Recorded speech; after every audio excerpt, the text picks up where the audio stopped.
halata ng nananadya, di ba? Hindi pa tapos.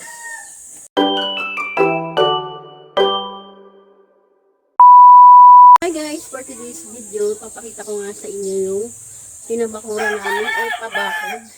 Ayan. Ito guys. Ito na yung naumpisahan namin na hollow blocks. Ayan, pinahalo blocks namin. Tapos, yung binili naming semento, buhangin, dinala muna namin dyan, tinambak. At ito, kasama niyan. Paano kasi guys, doon sa pinaglagyan namin, buhangin na lang, binabawasan pa. Sumali pa talaga to. Ang ingay. So yan nga guys, ito nga yung pinabakura namin. Ayan. Kaya lang, ginawa ng may-ari doon sa... Wyatt. Sumasali talaga siya. Ginawa ng kabila. Ayan. Nilagyan ba naman ng ganyan eh. Hindi pa namin tapos yan. Lalagyan pa yan ng ito. Ng...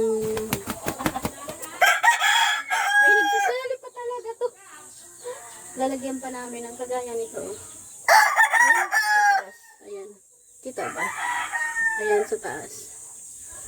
Yan ang panglalagay namin dito. Ayan ang, paano wala lagyan? Inilagyan na nila ng, diba? Para bang nananadya. Kasi yung dati doon, tinambakan nila ng tinambakan, di bumaba sa amin. Pag bumaha, nung umalakas yung ulan, bumaha dito sa amin, pumasok dito. Kasi nga, kakawati lang yan nandiyan yung bakod namin. Kasi nga, tinambakan doon. Kaya, pag umulan, bumaha dito sa amin. Kasi nga, mas mababa dito. Tapos ngayon naman, nilagyan namin ng ganito, hollow blocks. Nilagyan naman nila ng ganito.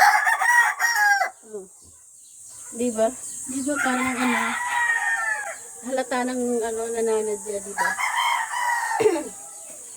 Hindi pa tapos yung paggawa dito, diba nga sabi ko sa inyo, unti-unti lang yung pagpapagawa namin.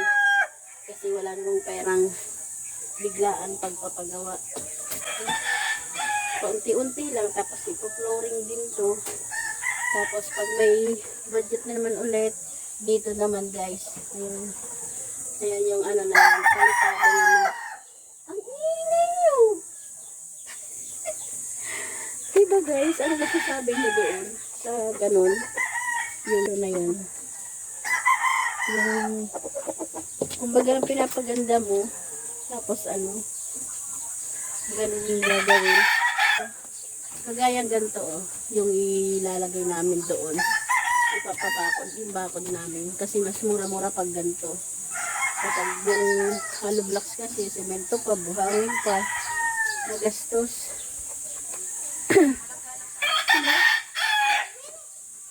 Hindi namin malaman kung ano yung problema. Dahil wala naman kami, hindi naman kami nakikialam sa kanila. Bakit ganun yung ginagawa nila. Wala, nagkukwento lang ako sa guys. Anong masasabi niyo doon guys sa ganun? Diba? Para bang ayan din, tingnan nyo guys kung gano'n ang box. Guys. Huwag malikot po, ayan diba? May sasabihin po ako sa lahat. Guys, napanood niyo po yung news. Ngayon po ay yung mga namamalo po dito sa Bataan ay nag-i-spread ng dugo nila. Ano yun? Yung mga nagpipenitensya? Yun nga, mga penitensya. Nanood ka doon sa taas? Oo, ang dami nila eh. Pinalo pa niya ni Bob yun sa kwet. Habang dumadapa siya, sinabi niya. Gumaya siya? Hindi, siya yung lumampas sa kwet. Sige. Gumalaw. Nasaktan. Siyempre, pag nasaktan, talaga yung penitensya ay gagalaw talaga. Kaya nga langaw. Sige na pala. May sinasabi ako. Dali na. Ayan na kung gaano kataas. Ito yung flooring namin. Ito yung tinambak nila. Di ba babaha sa amin? Kaya ginawa namin, ayun. Inano namin ng hollow blocks. Kaya lang gano'n na lang ang ginawa nila. Ganda lang! Di ba guys?